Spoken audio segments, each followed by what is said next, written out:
तमाम मंजूरियां नहीं मिलने की वजह से अटके हुए करीब 40 प्रोजेक्ट अगले महीने तक क्लियर हो जाएंगे। प्रधानमंत्री ने इन प्रोजेक्ट्स में तेजी लाने के लिए एक स्पेशल ग्रुप बनाने का आदेश दिया है। मंजूरी नहीं मिलने की वजह से अटके 215 प्रोजेक्ट्स पर हो रही चर्चा के दौरान मनमोहन सिंह ने एक प्रोजेक्ट मॉनिटरिंग ग्रुप बनाने का निर्देश दिया है। ये ग्रुप कैबिनेट सेक्रेटेरिएट के अंदर ही बनेगा, जो सरकारी और निजी सेक्टर के सभी बड़े प्रोजेक्ट्स को जल्द से जल्द मंजूरी दिलाने की कोशिश करेगा। अटके हुए इन 215 प्रोजेक्ट्स में फंडिंग के रूप में बैंकों के साथ लाख करोड़ से भी ज्यादा रुपए फंसे हुए हैं। और सरकार के बड़े बड़े वादों पर इंडस्ट्री को कितना भरोसा है, इस पर बात करने के लिए हमारे साथ अब है गोदरेज ग्रुप के चेयरमैन आदि गोदरेज। गोदरेज साहब, स्वागत है आपका सीएनबीसी आवाज पर। वित्त मंत्री की बात सुनकर क्या आप आश्वस्त हुए हैं? कितना भरोसा जगा है? मैं समझता हूं कि ये फाइनेंस मिनिस्टर का स्टेटमेंट बहुत अच्छा था। उन्होंने कहा है कि कई मेजर्स लिए जाएंगे जिससे फॉरेन डायरेक्ट इन्वेस्टमेंट और फॉरेन इंस्टीट्यूशनल इन्वेस्टमेंट बढ़ सकेगा।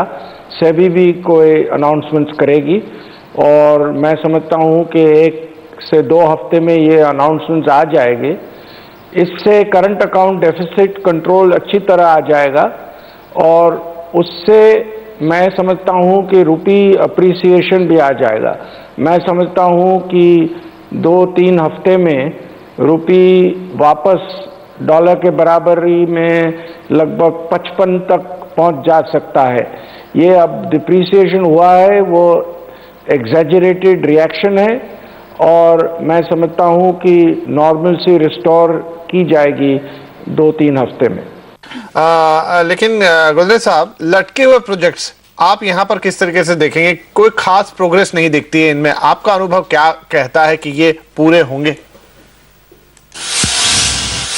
हमारे सब प्रोजेक्ट्स तो आगे बढ़ रहे हैं, सिवाय जो हमारी गोदरेज प्रॉपर्टीज में बिल्डिंग परमिशंस में थोड़ी देरी आ रही है, तो ये उसका कुछ करना चाहिए कि बिल्डिंग परमिशंस जल्द से जल्द, ये स्टेट मैटर है, ये सेंट्रल मैटर नहीं है, लेकिन जो बिल्डिंग परमिशन जल्दी आ जाए तो उससे फायदा रहेगा।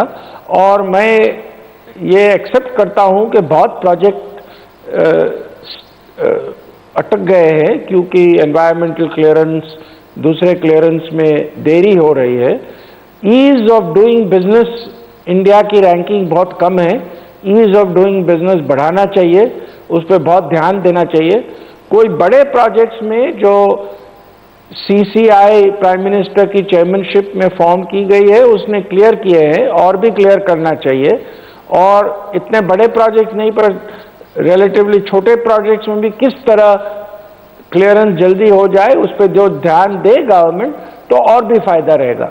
मैं समझता हूं कि जो भी गवर्नमेंट के हाथ में है रिफॉर्म मेजर्स, उसमें अच्छी तरह प्रोग्रेस हुई है, लेकिन जिस रिफॉर्म्स में पार्लियामेंट्री अप्रूवल की जरूरत है वो अटक गए हैं।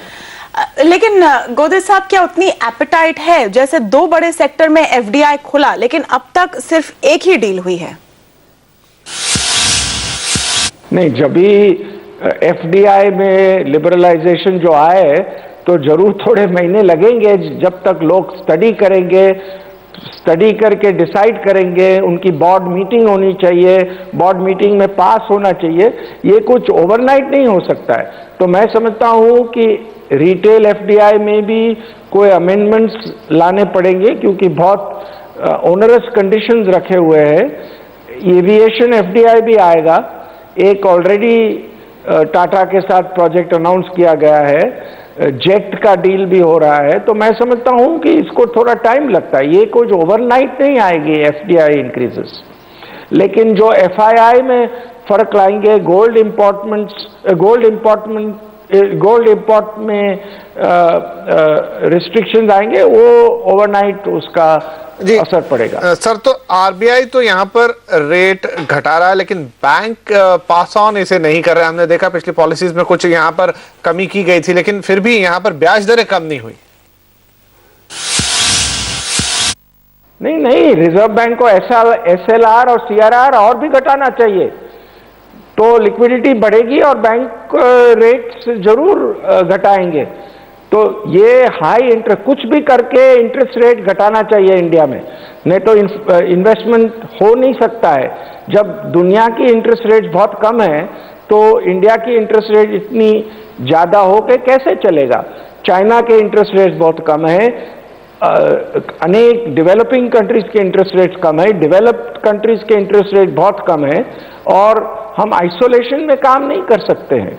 तो मैं समझता हूं कि कई उपाय आरबीआई ला सकती है जिससे इंटरेस्ट रेट घट सकते हैं। मैं आशा रखता हूं कि वो करेंगे, वो बहुत अपने देश की इकोनॉमी के लिए बहुत जरूरत है। जी, शुक्रिया हमसे बात करने के लिए। आदि गोदरेज यहाँ पर कहते हुए कि वो अभी भी आशावादी है इकोनॉमी को लेकर। वित्त मंत्री भले ही बड़े रिफॉर्म की उम्मीद जता रहे हैं, लेकिन एचएसबीसी रिफॉर्म की रफ्तार से खुश नहीं है। उसने इस वित्त वर्ष के लिए ग्रोथ का लक्ष्य 6% से घटाकर 5.5% कर दिया है।